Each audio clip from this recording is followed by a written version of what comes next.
नमस्कार। परीक्षा कैंपस में आपका स्वागत है। परीक्षा कैंपस इस समय यूपी पुलिस के लिए प्रैक्टिस बैच करवा रहा है, जिस क्रम में आपके 3 वीडियो आ चुके हैं और ये चौथा वीडियो है। जीएस सेक्शन का दूसरा वीडियो है और राज्य व्यवस्था से संबंधित ये पहला होगा।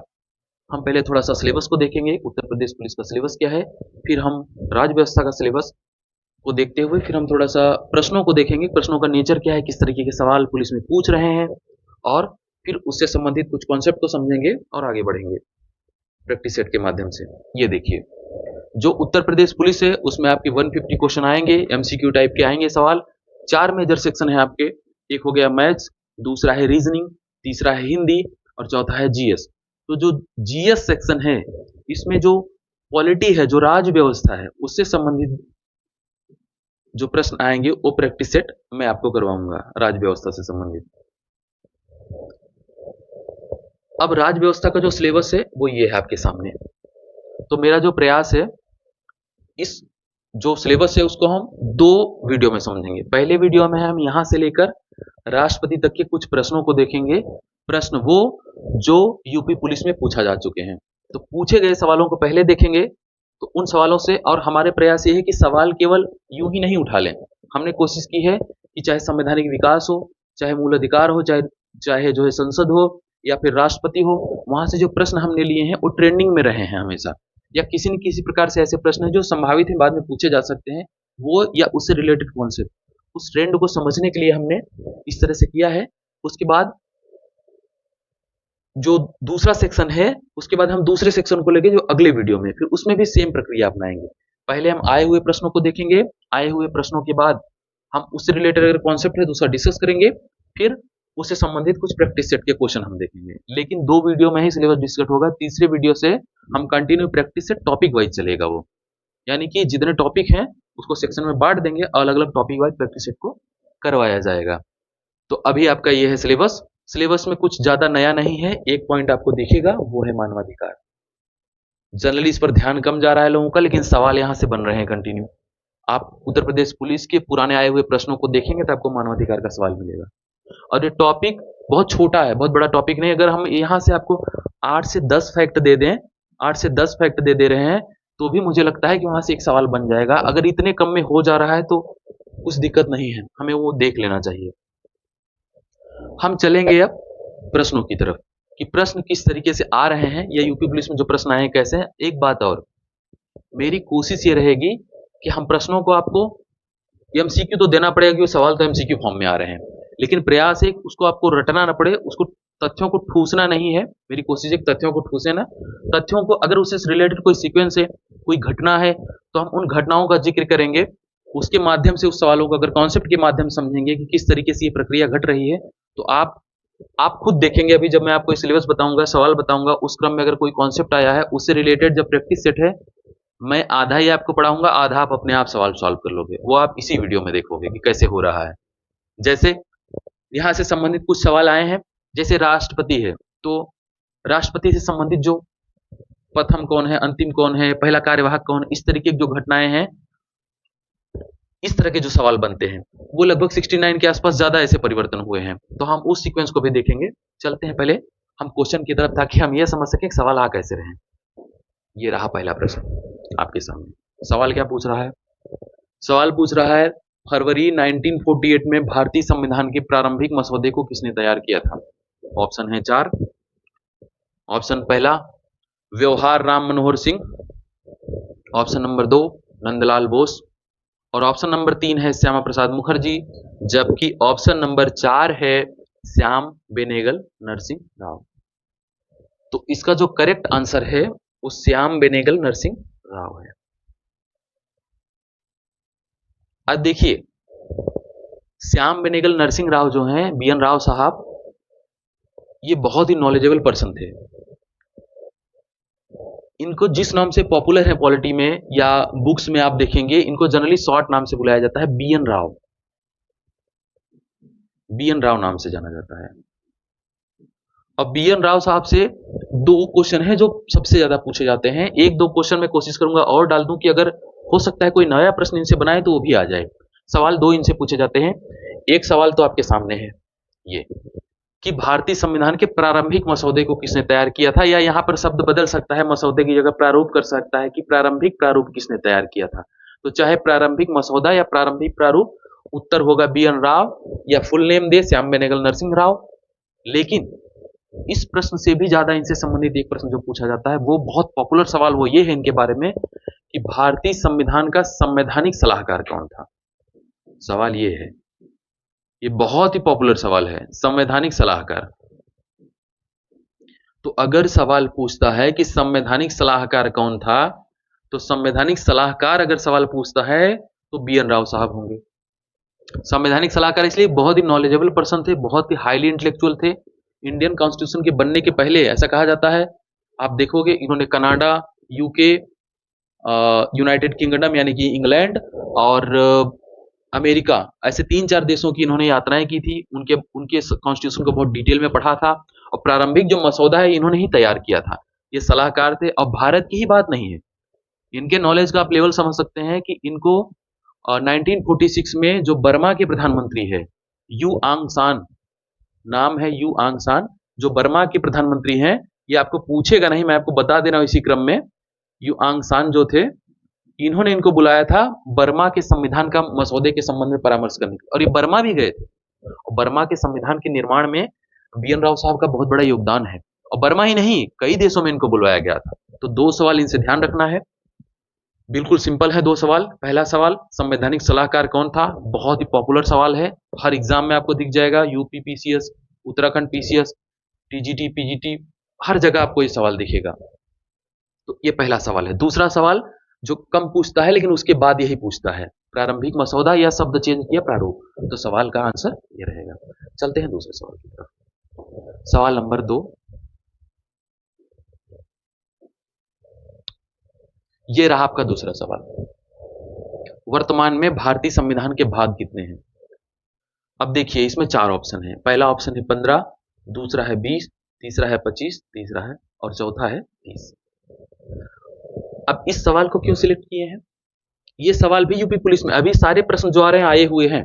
इस सवाल को हमने इसलिए सिलेक्ट किया है कि जब ये सवाल पूछता है कि वर्तमान में भारतीय संविधान के कितने भाग हैं, तो जब कितने भाग का सवाल पूछता है तो ऑप्शन हमेशा 22 देता है, एक ऑप्शन। लेकिन यहां तो ऑप्शन 22 है ही नहीं। ऑप्शन क्या है आपके पास? 15 है, 20 है, 25 है, 30 है। तो क्या ये प्रश्न गलत है? जी नहीं, ये प्रश्न सही है। क्योंकि जब ऑप्शन 22 नहीं है, पहले इसके सही ऑप्शन को देख लेते हैं। यहां पर ऑप्शन सही 25 है, 25 ऑप्शन सही है। अब ऐसा क्यों हो रहा है? ऐसा इसलिए हो रहा है कि जब हम संविधान ओरिजिनल कॉन्स्टिट्यूशन को देखेंगे, जो ओरिजिनल कॉन्स्टिट्यूशन है, जब हम उसको देखेंगे तो वहां पर जो भाग है, जो नंबरिंग की गई है भाग की, वो 22 ही है, वो 22 ही है। जैसे जो संविधान का ओरिजिनल कॉन्स्टिट्यूशन है, अगर उसकी फोटोकॉपी जो मार्केट में मिलती है, जो समझिए उसकी फोटोकॉपी जैसा ही बीयर एक्ट हूबहू लिखा गया है, जो हाई लेवल की एग्जाम है, कई बार उसको पढ़ने के लिए जहां 25 से 30 सवाल आते हैं, 3 से 4 सवाल के लिए नहीं, लेकिन 25-30 सवाल या अधिक आ रहे हैं, या कोई यूपीएससी की प्रिपरेशन कर रहा है, तो वो उस बीयर एक्ट को पढ़ते हैं। जैसे देख लीजिए, ये है वो, ये बुक है जिसकी हम बात कर रहे हैं। आपको नहीं पढ़ना है क्योंकि बहुत डिटेल में लिखी गई है, तो फोटोकॉपी है, बहुत टफ लैंग्वेज में है। ये जो बुक है, अगर इस बुक को हम पलटेंगे, चाहे हम अनुक्रमणिका को देखते हैं, चाहे हम अंदर जाएंगे उसके भागों में, तो जो हम अनुक्रमणिका की तरफ बढ़ेंगे, इसके भाग को देखेंगे, तो यहां पर क्या होगा, जो यहां पर भाग है उनका जो सीक्वेंस होगा वो ऐसे होगा, भाग 1, तो जब भाग 1 है वहां पर आपको अनुच्छेद 1 से लेकर 4 तक, यानी संघ और उसके राज्य क्षेत्र का विवरण मिलेगा, ठीक है। जब हम भाग 2 वहां पर दिया होगा, तो 2 में अनुच्छेद दिए हैं 5 से लेकर 11 तक, इसमें नागरिकता का विवरण है। फिर जब हम भाग 3 की तरफ जाते हैं, तो वहां पर आपको मिलेगा क्या, मूल अधिकार, ठीक है, 12 से लेकर 35 तक। फिर आपको भाग 4 नीति निर्देशक तक, इसी क्रम में बढ़ते हुए ये जाकर 22 पर समाप्त हो जाता है। डन, 22 फाइनल है। तो 22 पर समाप्त हो जा रहा है, यहां 25 उत्तर दिया है। तो 22 पर समाप्त उधर 25 के उत्तर दिया है, वो इसलिए कि बाद के दिनों में जब संविधान निर्माताओं की आवश्यकता महसूस हुई कुछ और भाग जोड़े जाएं जो आवश्यक हैं, तो उन्होंने संविधान संशोधन किया जैसे, लेकिन उन्होंने 22 के बाद जो भाग है वो बढ़ाए नहीं। 22 के बाद उन्होंने 23, 24, 25 नहीं किए, होना यही चाहिए था। जैसे एग्जाम्पल के लिए 1942 में संविधान संशोधन किया गया, 42वां संविधान संशोधन 1976 संविधान संशोधन किया गया। अब वो जो संविधान संशोधन किया गया, उसके पहले तक भारतीय संविधान में मूल कर्तव्यों का कहीं विवरण नहीं था ही नहीं। पहली बार जो मूल कर्तव्य जोड़े गए आपके, वो 42वें संविधान संशोधन 1976 के माध्यम से जोड़े गए हैं। तो 1976 में 42वें संविधान संशोधन से जो मूल कर्तव्य जोड़े गए, एक भाग के रूप में जोड़े गए, लेकिन होना यह चाहिए था 22 भाग के बाद 23 करते, 23 के बाद 24 करते, उसके बाद 25 करते, लेकिन ऐसा नहीं किया इन्होंने। ये नहीं किया। इन्होंने क्या किया, भाग 4 था जहां आपका नीति निदेशक तत्व समाप्त हो रहा है, उसी के आगे एक भाग 4 क जोड़ दिया। इंग्लिश वर्जन में देखेंगे तो 4A लिखा रहेगा। तो 42वें संविधान संशोधन 1976 से भाग 4 क जोड़ा, ठीक है, फिर एक भाग 14 क जोड़ा, ये फिर आप देखोगे 74वां संविधान संशोधन होता है,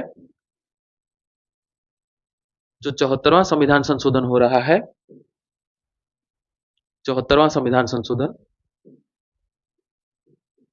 74वां संविधान संशोधन जब हुआ 1992 में, तो इसमें जो भाग जोड़ा गया वो भाग 9 के बाद भाग 9 क किया गया, ठीक है। उसी तरीके 97वां संशोधन हुआ, ठीक है, तो भाग 9 ख जोड़ा गया। 9 के बाद अब देखिए 42, अब 42वां संविधान संशोधन क्या किया, भाग 4 के बाद भाग 4 क कर दिया गया, मतलब एक नया भाग जुड़ रहा है, लेकिन 23, 24, 25 नहीं किया, 4 के बाद 4 क कर दिया, मतलब उसी गिनती में आ रहा है वो। फिर 74वें में क्या किया, 9 के बाद नया भाग नहीं जोड़ा कोई 23, 24, 9 क कर दिया गया, फिर 9 ख कर दिया गया। तो गिनती जब देखेंगे तो 22 ही है, लेकिन जब उसको काउंट करेंगे तो वो बढ़ के 25 हो रहा है। तो सवाल जब पूछेगा अगर कभी आपको, तो आप ऑप्शन को पहले ध्यान से देखिएगा कि ऑप्शन में क्या दे रहा है।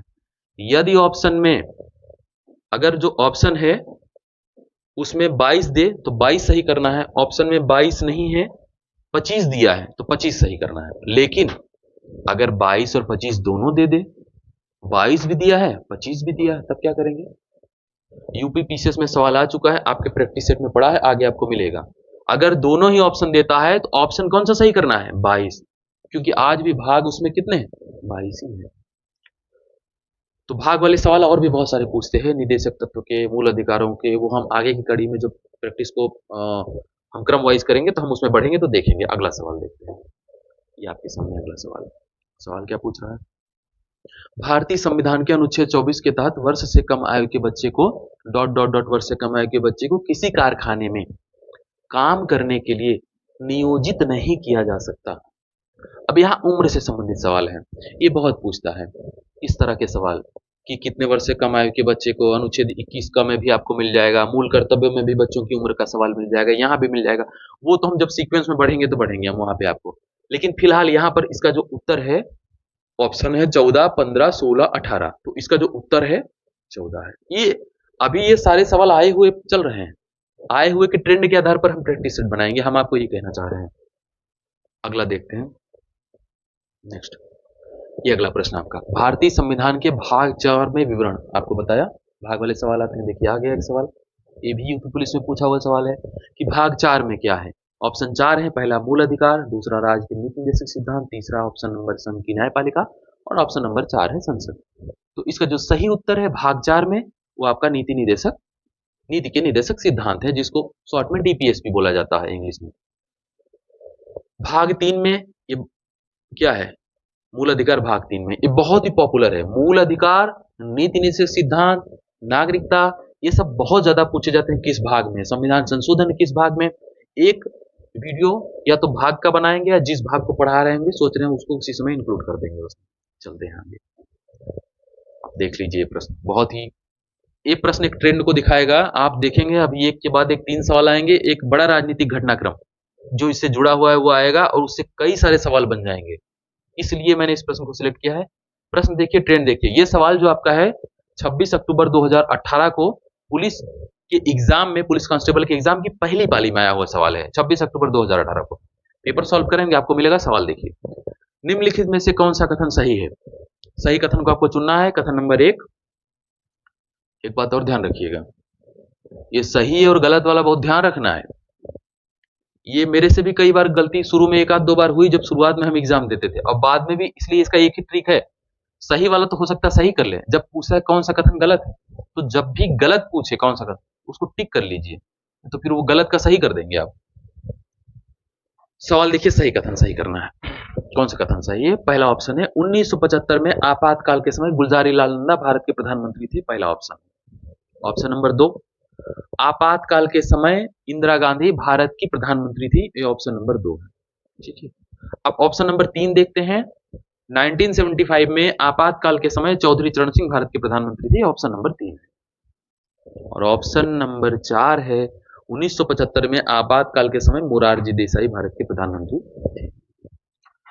अब ये इमरजेंसी वाला जो मसला है, ये राजनीतिक रूप से इतना ज्यादा विवादों में, इतना पॉपुलर रहता है, आप इसका आंसर जानते होंगे। आंसर क्या है? इंदिरा गांधी।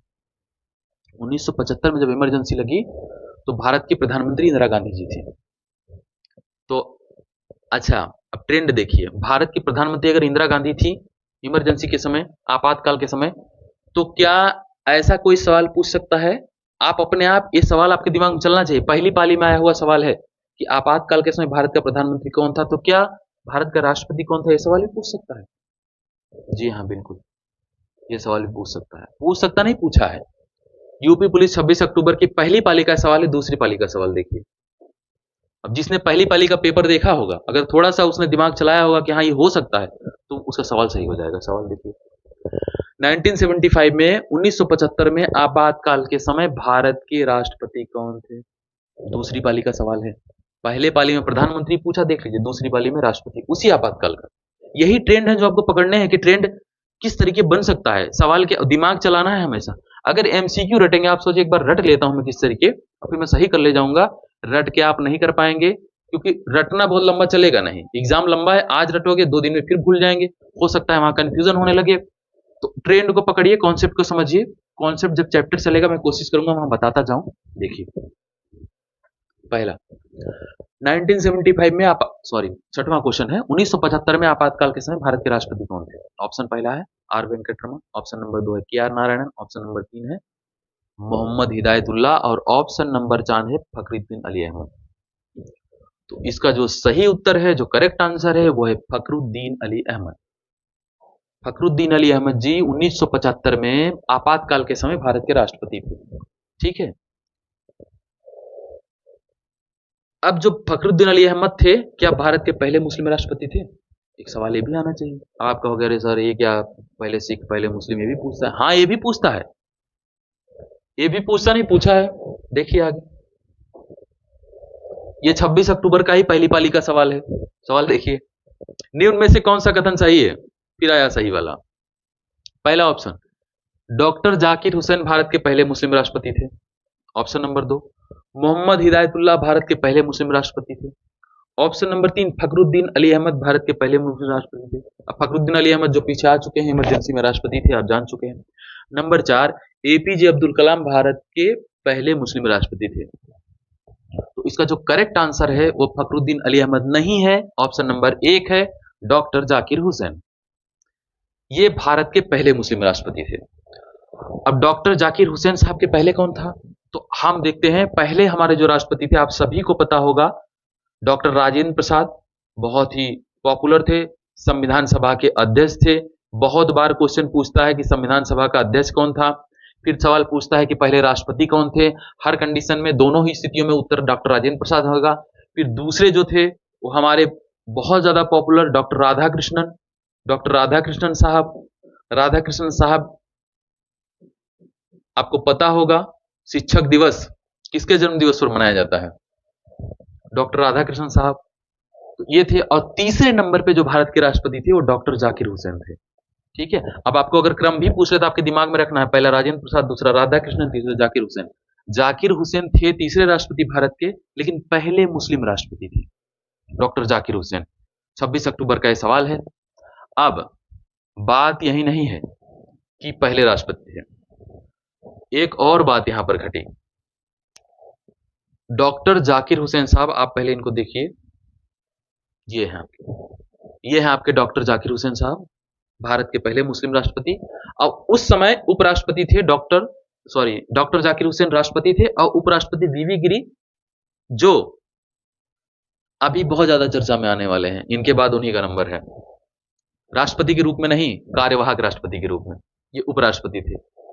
ये है डॉक्टर जाकिर हुसैन साहब।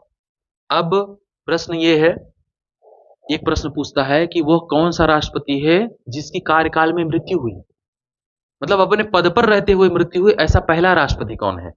तो वो भी कौन है? भारत के पहले मुस्लिम राष्ट्रपति, भारत के तीसरे राष्ट्रपति डॉक्टर जाकिर हुसैन साहब, अपने पद पर रहते हुए इनकी मृत्यु हुई। ये ऐसे पहले राष्ट्रपति हैं जिनकी पद पर रहते हुए मृत्यु हुई।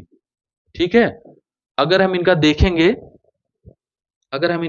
डॉक्टर जाकिर हुसैन साहब का,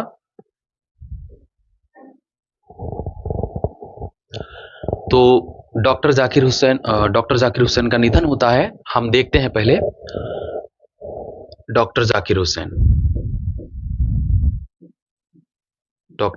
हुसैन भारत के तीसरे राष्ट्रपति और पहले मुस्लिम राष्ट्रपति डॉक्टर जाकिर हुसैन।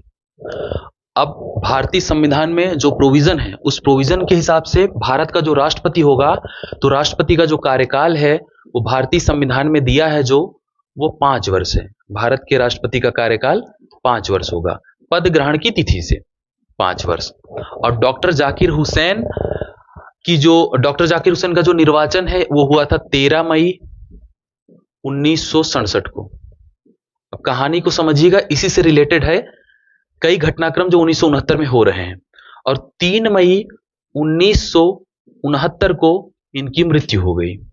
तो डॉक्टर जाकिर हुसैन 13 मई 1967 को इनका निर्वाचन हुआ, 3 मई 1969 का निधन हो गया, और पद पर रहते हुए निधन होने वाले पहले राष्ट्रपति हैं, पहले मुस्लिम राष्ट्रपति हैं।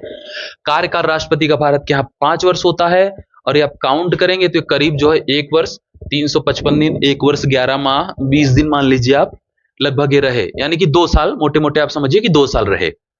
तो 2 वर्ष तक के राष्ट्रपति रहे। अब जब भारत में जो भारतीय संविधान में जो प्रोविजन है, उसके हिसाब से भारतीय संविधान में कल्पना ही नहीं की गई है कि राष्ट्रपति ना हो। हमेशा यह माना गया कि राष्ट्रपति होगा, इसलिए उसकी व्यवस्था की गई है। अगर राष्ट्रपति का निधन हो जाता है, वो अनुपस्थित है या बीमार है, तो उसके लिए प्रोविजन है। प्रोविजन क्या है? 2 अनुच्छेद। एक तो है अनुच्छेद 65, संविधान का अनुच्छेद 65, और एक है संविधान का अनुच्छेद 62। तो जो संविधान का अनुच्छेद 65 है और जो अनुच्छेद 62 है, राष्ट्रपति की मृत्यु के साथ ही तुरंत लागू हो जाते हैं। तो जब डॉक्टर जाकिर हुसैन का निधन हुआ, अनुच्छेद 65 यह प्रोविजन करता है, क्योंकि पद खाली रहना नहीं है, तो उसमें यह दिया है कि जो भारत का वाइस प्रेसिडेंट होगा, जो उपराष्ट्रपति होगा, वाइस प्रेसिडेंट होगा, जो उपराष्ट्रपति होगा, वो क्या करेगा? तुरंत राष्ट्रपति का चार्ज ले लेगा, अस्थायी रूप से राष्ट्रपति का चार्ज ले लेगा। लेकिन उसी के साथ आर्टिकल 62 भी लागू हो जाता है। दोनों अनुच्छेद समझे रहे, अनुच्छेद दोनों पूछता है, ये भी पूछता है कि किसका पद पे रहते हुए निधन हुआ। उसके बाद हम देखेंगे जो उपराष्ट्रपति जो चार्ज ले रहे हैं वो कौन ले रहे हैं, वो भी पूछता है। तो 62 के अनुसार क्या है कि राष्ट्रपति की जिस तिथि से पद खाली होता है, उसके 6 माह के भीतर राष्ट्रपति का निर्वाचन कर लिया जाना चाहिए। मतलब हर स्थिति में राष्ट्रपति का पद खाली हुआ, उपराष्ट्रपति उसके पद को संभालेगा। ये बात 62 कह रहा है, लेकिन 65 कह रहा है, लेकिन 62 क्या कह रहा है? 6 माह के भीतर निर्वाचन कर लेना है। अगर हम थोड़ा सा हल्का सा कंपैरिजन करें, अगर कोई प्रवक्ता का या यूजीसी का देख रहा होगा, उसको पता है यूएस कॉन्स्टिट्यूशन के बारे में बहुत सवाल आते हैं। अगर हम थोड़ा सा देख लें खाली, क्योंकि सवाल बहुत डायनेमिक है।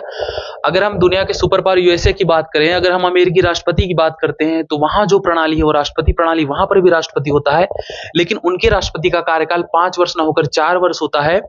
लेकिन उनके यहाँ यह है कि अगर राष्ट्रपति की मृत्यु हो जाती है, उसका निधन हो जाता है, निर्वाचन चुनाव जीतने के बाद पद ग्रहण से उसका अगर निधन हो गया, उसी दिन हो गया, तो भी वहां पर बचे हुए कार्यकाल के लिए उपराष्ट्रपति ही राष्ट्रपति होगा। मतलब राष्ट्रपति का चुनाव तो 4 वर्ष बाद ही होगा। वहां पर इस तरह का प्रोविजन नहीं, जैसा हमारे यहाँ अनुच्छेद 62 जैसा प्रोविजन नहीं। हमारे यहाँ क्या, 6 माह के भीतर चुनाव कर लिए जाने चाहिए, निर्वाचन कर लिया जाना चाहिए राष्ट्रपति का। अमेरिका में नहीं है, निर्वाचन नहीं होगा। मतलब वहां पर यह है कि राष्ट्रपति मरता है तो मर जाए, चुनाव तो ना होगा। चुनाव तो होगा 4 साल बाद ही, और कौन बैठेगा कुर्सी पर? उपराष्ट्रपति बैठेंगे। हमारे यहाँ सिस्टम नहीं है। तो डॉक्टर जाकिर हुसैन साहब का निधन हो गया। इनके निधन के बाद उस समय जो उपराष्ट्रपति थे भारत के, वो थे वीवी गिरी साहब। तो वीवी गिरी साहब उस समय उपराष्ट्रपति थे। तो जो वीवी गिरी साहब उपराष्ट्रपति थे, तो वीवी गिरी साहब ने अनुच्छेद 65 में जो प्रोविजन है, उपराष्ट्रपति तुरंत राष्ट्रपति का कार्यभार संभालेगा, तो वीवी गिरी साहब बैठ गए कुर्सी पर। तो कुर्सी पर ये बैठ गए। अब नियम क्या है? अब यहीं से आपका एक अगला सवाल तैयार हो जा रहा है। क्या सवाल बना कि प्रथम राष्ट्रपति तो आप जानिए जिनका निधन हुआ। सवाल यह बना कि प्रथम कार्यवाहक राष्ट्रपति कौन है, मतलब एक्टिंग प्रेसिडेंट कौन है, काम चलाहू राष्ट्रपति कौन बना? तो जो उस समय उपराष्ट्रपति थे डॉक्टर वीवी गिरी, ये पहले कार्यवाहक राष्ट्रपति बने भारतीय इतिहास में। अब यहां तक तो ठीक था। तो वीवी गिरी साहब पहले कार्यवाहक उपराष्ट्रपति बने। अब यहां पर एक और सवाल है, क्योंकि यहां से एक राजनीतिक घटनाक्रम परिवर्तन होता है।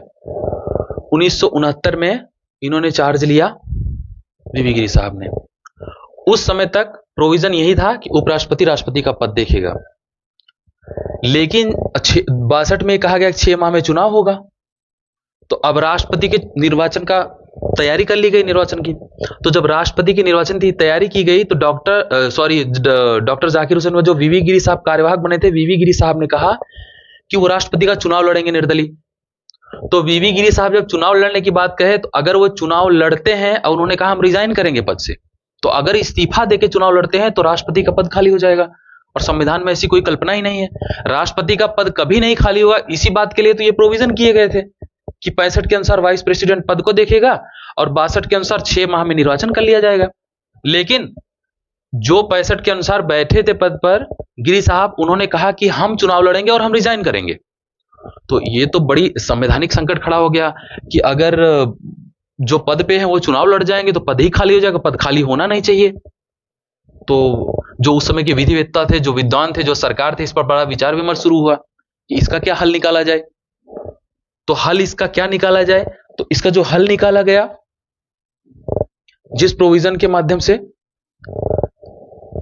28 मई 1969 को, अब ये मई हुई, आपको डेट 1967 69 ये सब याद नहीं करना है। मुझे याद है तो मैंने आपको बता दी, ये सब नहीं पूछेगा, केवल यही सिंपल जो फैक्ट है वही पूछेंगे।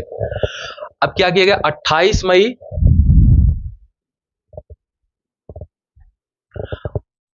मई 1969 को, चूंकि देखिए यहां तक तो प्रोविजन था संविधान में कि अगर राष्ट्रपति का निधन हो जाता है तो उपराष्ट्रपति पद को संभालेगा, लेकिन अगर राष्ट्रपति उपराष्ट्रपति दोनों नहीं है पद पर, तब क्या होगा? इस बात का कोई विवरण हमारे संविधान में नहीं दिया गया था। तो उसका एक हल निकाला गया 28 मई 1969 को। अब आपको ये भी डेट नहीं याद करनी है, ये 28 मई है 1969। 28 मई 1969 को एक कानून बनाया गया, जिस कानून का नाम है the president discharge of functions act 1969, यानी कि हिंदी में इसको कहते हैं राष्ट्रपति कृत्यों का निर्वहन, राष्ट्रपति कृत्यों का निर्वहन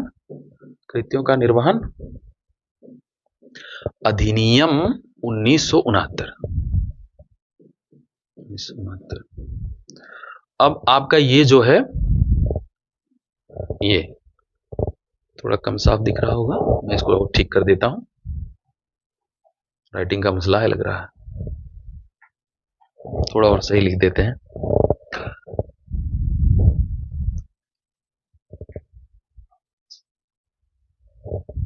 देखिए ये है राष्ट्रपति कृत्यों का निर्वहन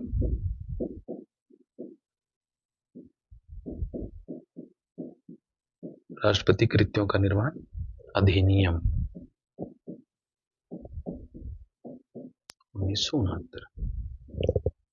ये एक्ट है आपका, ये एक्ट ये 1969 में आया हुआ है।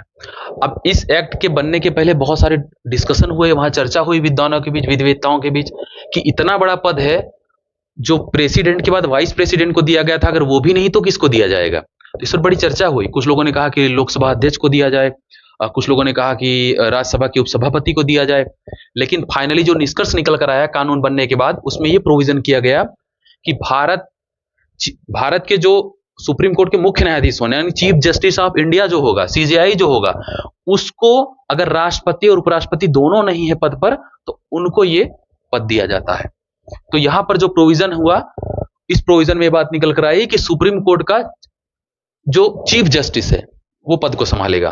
तो अब देखिए, तो जाकिर हुसैन साहब को जाना था राष्ट्रपति का चुनाव लड़ने, तो चुनाव लड़ने की वजह से रिजाइन करना चाहते थे, तो जैसे ही अधिनियम आया उन्होंने रिजाइन कर दिया। रिजाइन करने के बाद ये चले गए राष्ट्रपति का चुनाव लड़ने, और राष्ट्रपति है नहीं, उपराष्ट्रपति ने रिजाइन कर दिया है, तो तुरंत ये अधिनियम आया ही इसीलिए था, इस समस्या को सुलझाने के लिए ही अधिनियम आया था। समस्या जो सामने आई थी कि दोनों नहीं, इसलिए अधिनियम आया, और समस्या को सुलझाने के लिए अधिनियम आया। समस्या जब ये हटे तो तुरंत ये अधिनियम लागू हो गया। लागू हुआ तो उस समय जो भारत के मुख्य न्यायाधीश थे 1969 में, वो थे एम हिदायतुल्लाह, मोहम्मद हिदायतुल्लाह। तो मोहम्मद हिदायतुल्लाह ये भारत के मुख्य न्यायाधीश थे। तो आप समझिए, इसका मतलब वीवी गिरी साहब के बाद जो कार्यवाहक मुख्य न्यायाधीश बने, जो कार्यवाहक राष्ट्रपति बने और मुख्य न्यायाधीश थे 1969 के तहत, वो एम हिदायतुल्लाह थे। अगला सवाल यही है आपका। तो पहला सवाल, राष्ट्रपति का निधन हो गया तो उपराष्ट्रपति पद को संभालेगा 65 के अनुसार। 1969 में जो अधिनियम आया उसमें कहा गया कि अगर उपराष्ट्रपति भी नहीं है तो कौन मुख्य न्यायाधीश पद को संभालेगा। अच्छा, मान लीजिए राष्ट्रपति नहीं है, उपराष्ट्रपति भी नहीं है, ईश्वर न करे कोई ऐसी बात हो कि मुख्य न्यायाधीश भी नहीं है, तो अगर ऐसा हो जाता है तो क्या होगा, तो उसका इलाज है वो भी 1969 में ही है। इसी अधिनियम में एक और बात लिख दी गई कि अगर चीफ जस्टिस ऑफ इंडिया नहीं है, अगर ऐसी स्थिति पैदा होती है तो क्या होगा, जो वरिष्ठतम जज है, सुप्रीम मोस्ट सीनियर जज, जो वरिष्ठतम जज है, मोस्ट सीनियर जज है, जो वरिष्ठतम जज है, वो क्या करेगा, वो अस्थायी रूप से राष्ट्रपति का चार्ज लेगा जब तक नए राष्ट्रपति का निर्वाचन नहीं हो जाता। आपका ही सीक्वेंस जान लीजिए, यही है, ठीक।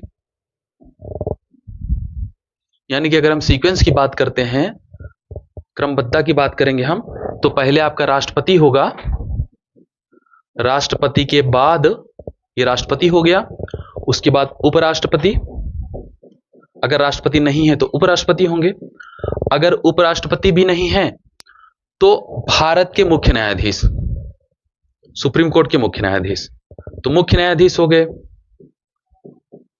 अगर मुख्य न्यायाधीश भी नहीं है तो इस एक्ट के तहत मोस्ट सीनियर जज, यानी कि वरिष्ठ जज सुप्रीम कोर्ट के जो सबसे सीनियर हैं, वो नहीं है तो उनके बाद का जो, यही क्रम है इसका, समझ लीजिए सीक्वेंस।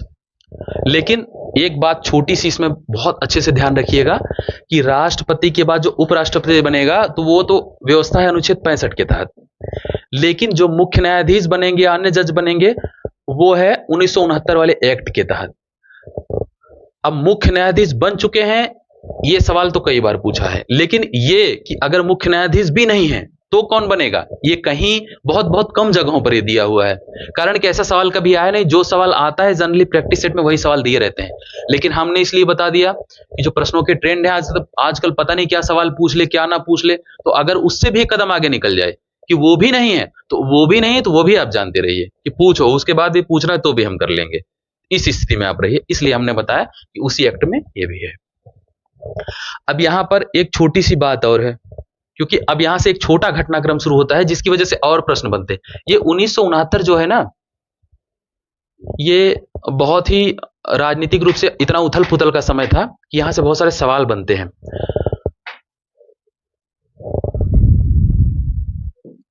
बहुत सारे सवाल यहां से बनते हैं। अब पहले आप एक बात छोटी सी बताना चाहेंगे, जैसे राष्ट्रपति जो है इस चैप्टर में, जो राष्ट्रपति का आपका चैप्टर है, ये समझे रहिए केवल वहीं से सवाल नहीं बनते हैं। मैं आपको बता दूं, ध्यान में आ गया तो, जैसे राष्ट्रपति में जो 90% सवाल बनते हैं, 90% जो सवाल आएंगे राष्ट्रपति की, वो आते हैं राष्ट्रपति के कार्यकाल, राष्ट्रपति का निर्वाचन, ठीक है, राष्ट्रपति का निर्वाचन हो गया, और राष्ट्रपति के कार्य हो गया, उसकी शक्तियां हो गई, जैसे क्षमादान किसमें है, अध्यादेश किसमें है, इस तरह की बातें। तो 90% सवाल जो राष्ट्रपति की यहां से आते हैं। और जो 10% सवाल आपके राष्ट्रपति के आप देखेंगे, चाहे जहां देख लीजिएगा, जो 10% सवाल आएंगे उस सवाल में रहता है कि पहला राष्ट्रपति कौन था, दूसरा राष्ट्रपति कौन था, पहला मुस्लिम राष्ट्रपति कौन था, पहला सिख कौन था, या फिर पहले कार्यवाहक राष्ट्रपति कौन थे, या पहले कार्यवाहक मुख्य न्यायाधीश कौन थे जो राष्ट्रपति बने। इस तरह के सवाल, ये 10% सवाल यहां से बनते हैं। तो अभी हम इस 10% वाले की तरफ प्रैक्टिस सेट के थ्रू हम थोड़ा सा जा रहे हैं। ये 10% सवाल तो आप समझ गए। अनुच्छेद 65, 62, कहानी क्या हुई थी, उसके बाद निर्वाचन का क्रम क्या है, वो नहीं रहेंगे तो मुख्य न्यायाधीश नहीं तो वरिष्ठ जज।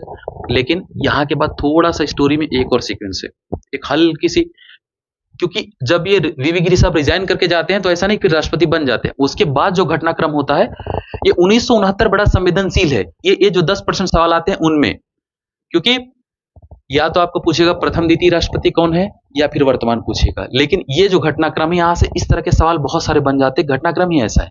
तो पहला तो आपको पता होगा प्रथम राष्ट्रपति कौन है, ये है डॉक्टर राजेंद्र प्रसाद। दूसरे जो आपके राष्ट्रपति हैं वो हैं डॉक्टर राधाकृष्णन। अब आपको पता होगा, पीछे बता चुके हैं आपको, कि डॉक्टर राजेंद्र प्रसाद जो है संविधान सभा के अध्यक्ष थे, सवाल बहुत बार पूछ चुका है। और डॉक्टर राधाकृष्णन जो थे, ये भारत के प्रथम उपराष्ट्रपति थे और दूसरे राष्ट्रपति थे। तो राधाकृष्णन जी का जो जन्म दिवस है वो शिक्षक दिवस के रूप में मनाया जाता है। अगर आपको पता है वो कौन सा दिन है तो आप कमेंट बॉक्स में बता सकते हैं, हम पिन कर देंगे। और तीसरा जो है, जिनका आपको बताया, जिनके बारे में सवाल भी बनते हैं, इनके बारे में भी, तीसरे राष्ट्रपति जो थे वो डॉक्टर जाकिर हुसैन साहब थे। और डॉक्टर जाकिर हुसैन पद पर मृत्यु होने वाले पहले राष्ट्रपति थे और पहले मुस्लिम राष्ट्रपति थे डॉक्टर जाकिर हुसैन। इनके बाद ही उपराष्ट्रपति बने थे वीवी गिरी। वीवी गिरी ने पद संभाला, उसके बाद रिजाइन किया।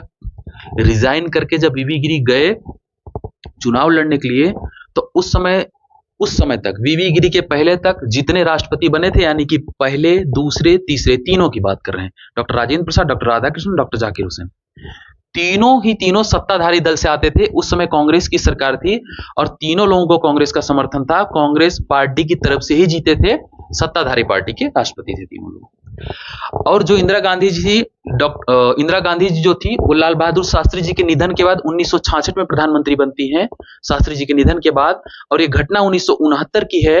आप समझिए 3 साल ही हुआ था, एक महिला के रूप में प्रधानमंत्री बनी थी, बहुत सारी चुनौतियां थी। और उस समय की जो परिस्थिति थी, कई लोग पार्टी में इस तरीके थे, उनको ये चीज पसंद नहीं थी। तो बड़ा, उस समय आप पढ़ोगे उस समय के राजनीतिक इतिहास, तो बड़ी स्थितियां खराब थी। तो जो पार्टी थी इंदिरा जी के खिलाफ थी, पार्टी ने क्या किया, नीलम संजीवा रेड्डी को चुनाव में खड़ा कर दिया इनके निधन के बाद।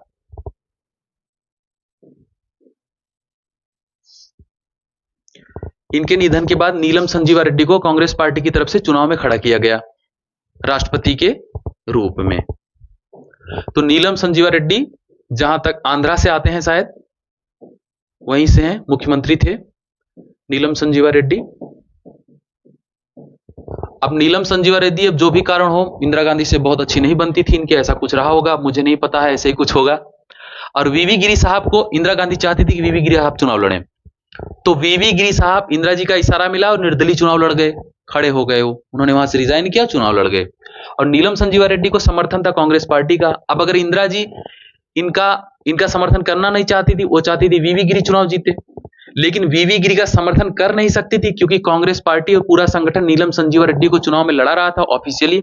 अगर इनके खिलाफ जाते या कुछ बोलते तो ये होता कि इन्होंने जो है नीलम संजीवा रेड्डी तो पार्टी के खिलाफ कार्य किया, फिर उनके ऊपर कोई एक्शन या कुछ हो सकता था। तो वीवी गिरी चुनाव लड़े। तो अब यहां पर एक प्रश्न है, इसीलिए कहानी बता रहे हैं। वीवी गिरी साहब चुनाव लड़े, चुनाव बहुत मुश्किल हो गया। तो इंदिरा जी इनको प्रचार कैसे करती, तो ऐसा कहा जाता है कांग्रेस की कमेटी, बहुत सारे सदस्य बैठे थे वहां पर, उन्होंने एक शब्द यूज किया था जो बहुत मशहूर हुआ, बाद में बहुत पॉपुलर हुआ।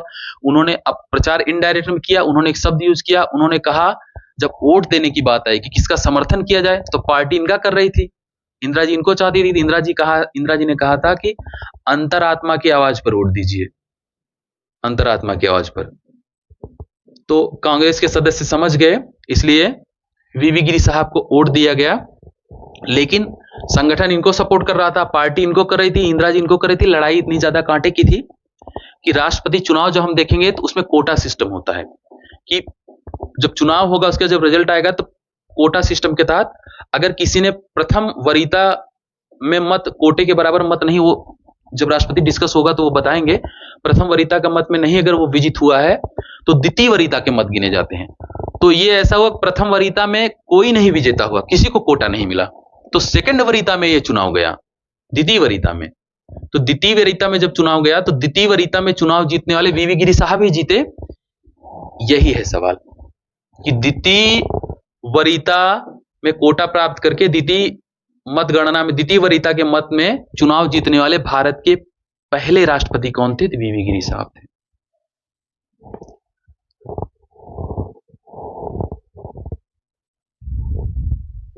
ये हो गया आपका। तो अब इतनी बात क्लियर हो गई यहां तक।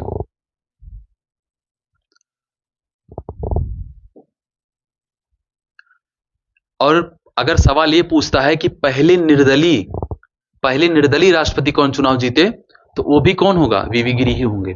तो अब चौथे राष्ट्रपति कौन हो गए आपके? वीवी गिरी साहब। वीवी गिरी। तो अब देखिए वीवी गिरी से क्या सवाल बनते हैं। पहला, वो कौन सा उपराष्ट्रपति है जो पहला कार्यवाहक राष्ट्रपति बना? तो वीवी गिरी बने। ठीक है।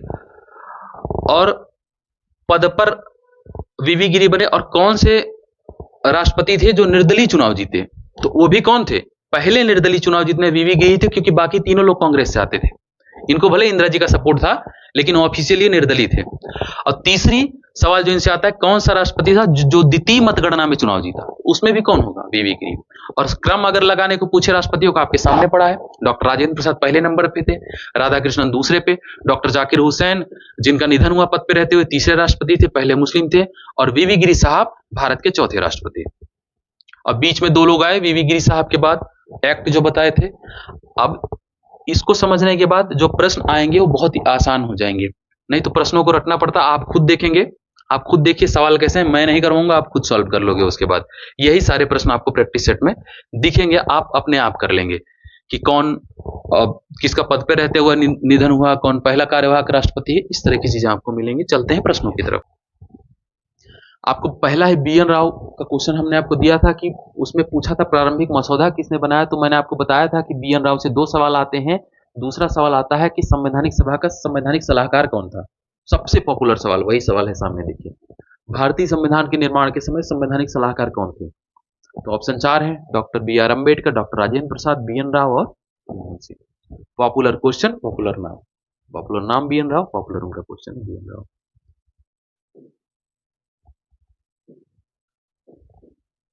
ठीक है, अगले प्रश्न की तरफ चलते हैं। प्रश्न नंबर 2 की तरफ चलते हैं। दूसरा प्रश्न है, भारतीय संविधान को कितने भागों में विभाजित किया गया है? थोड़ी देर पहले ही हमने चर्चा की थी, आपको ये वेयर एक्ट भी दिखाया था कि इसमें जब क्रम में जाएंगे तो 22 ही दिया है। हमने आपसे कहा था कि अगर 22 पूछे, 22 ऑप्शन है 22 मारना है, ऑप्शन है 22 नहीं 25 दिया 25 मारना, अगर दोनों आ जाए तब क्या मारना है? देखिए भारतीय संविधान को कितने भागों में विभाजित किया गया है। पहला ऑप्शन है 16, दूसरा ऑप्शन है 22, तीसरा है 24 और चौथा है 25। दोनों ऑप्शन है यहाँ पर, 22 भी और 25 भी। और उत्तर प्रदेश PCS के प्री में आया हुआ सवाल है, जब आप PCS प्री का सवाल सॉल्व करोगे तो ये सवाल आ चुका है। दोनों ऑप्शन है, अब क्या करोगे?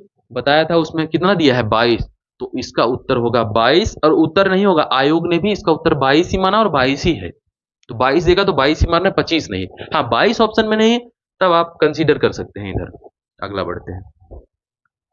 देखिए आ गए आप, कहानी को आप समझे हैं, आप खुद सॉल्व करिए सवाल को, हमें नहीं बताना है। भारत यदि थोड़ा सा टाइप में मिस्टेक हो, यदि भारत के राष्ट्रपति का पद रिक्त हो जाए और कोई उपराष्ट्रपति भी ना हो, तब निम्न में से कौन कार्यवाहक राष्ट्रपति बनेगा? आपको बताया था कि संविधान में 2 ही कल्पना की गई थी, एक अनुच्छेद 65 दिया था, तुरंत एक्टिव हो जाता है राष्ट्रपति की मृत्यु के बाद, एक 62। लेकिन अगर इन दोनों के बाद भी जब वीवी गिरी साहब रिजाइन करना चाहे तो क्या हुआ? तो एक नया एक्ट बनाना पड़ा। उस एक्ट में जो प्रोविजन किया गया वही पूछ रहा है। क्या पूछ रहा है? राष्ट्रपति उपराष्ट्रपति दोनों का रिक्त होगा, कौन होगा आप बताइए? राज्यसभा का उपसभापति, भारत का महान्यायवादी, लोकसभा का अध्यक्ष या सर्वोच्च न्यायालय का न्यायाधीश? आप जानते हैं, अभी चर्चा हुई है। तो भारत के सर्वोच्च न्यायालय का मुख्य न्यायाधीश। तो ये होगा, और ये 1969 वाला एक्ट है जो आपको अभी बताए हैं, हम डिस्कस किए। एक्ट आया था 28 मई को, इसी एक्ट का सवाल है। अगला देखो,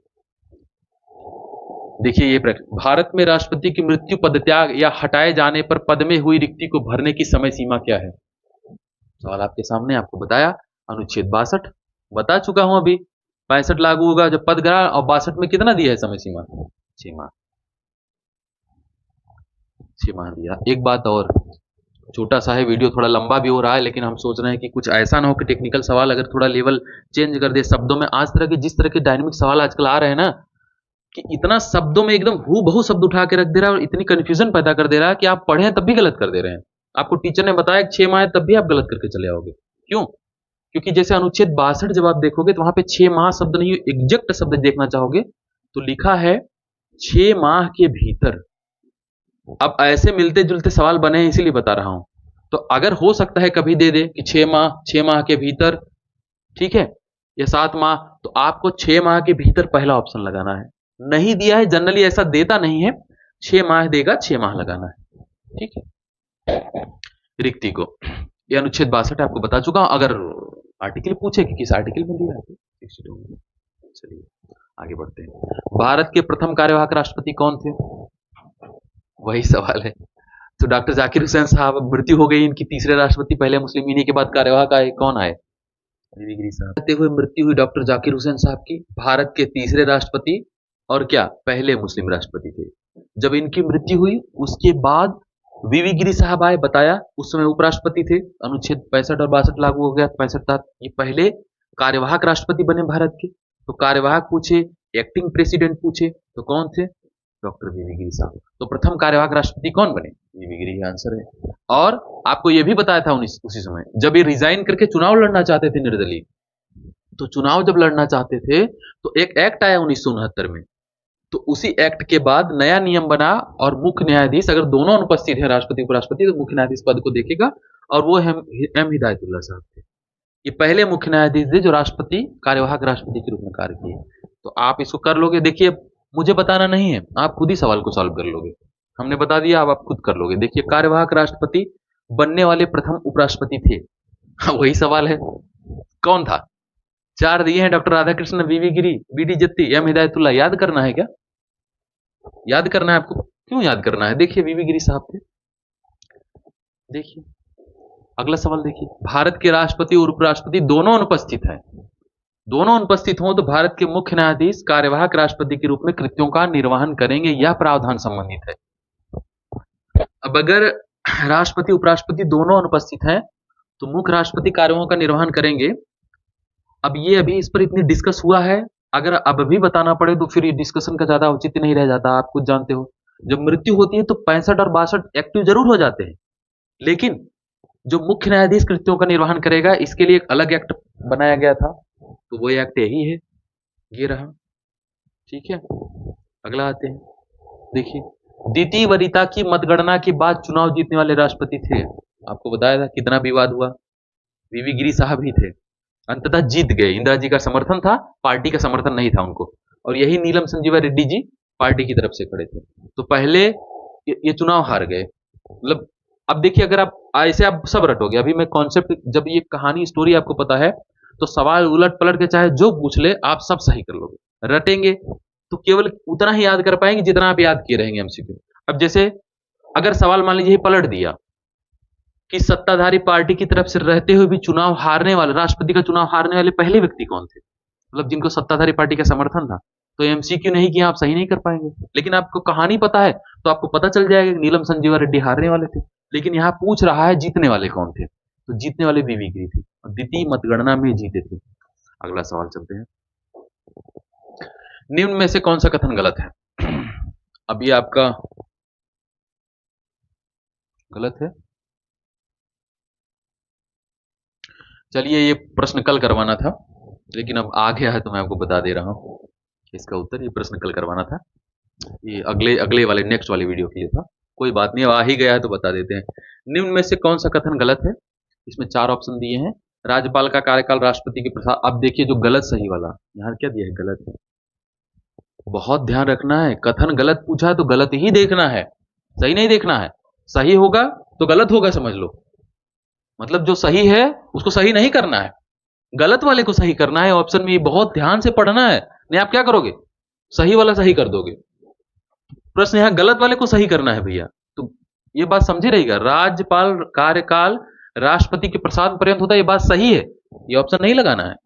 अगला देखिए, राज्यपाल राष्ट्रपति द्वारा नियुक्त किया जाता है, ये ऑप्शन भी क्या है, सही है, तो ये भी नहीं लगाना है। तीसरा क्या है, राज्यपाल राष्ट्रपति को अपना त्यागपत्र सौंपता है, ये भी सही, इसलिए इसको भी नहीं लगाना है। चौथा क्या है, 30 वर्ष की आयु का व्यक्ति राज्यपाल बन सकता है, ये कथन गलत है, क्योंकि राज्यपाल की आयु है 35 साल, और इसलिए यही कथन सही है।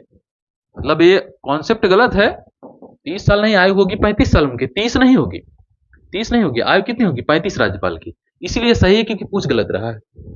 अब इसमें 35 साल आयु किसकी है, तो ये सवाल पूछता है, इसमें 3 लोग हैं जिनका मेजर पूछा जाता है, राष्ट्रपति, उपराष्ट्रपति और राज्यपाल, तीनों की यही रहती है। हम इसको बाद वीडियो में डिस्कस करेंगे। अब ठीक है, अगला वीडियो अगले सेशन में आता है, मिलते हैं फिर आपसे। Thank you.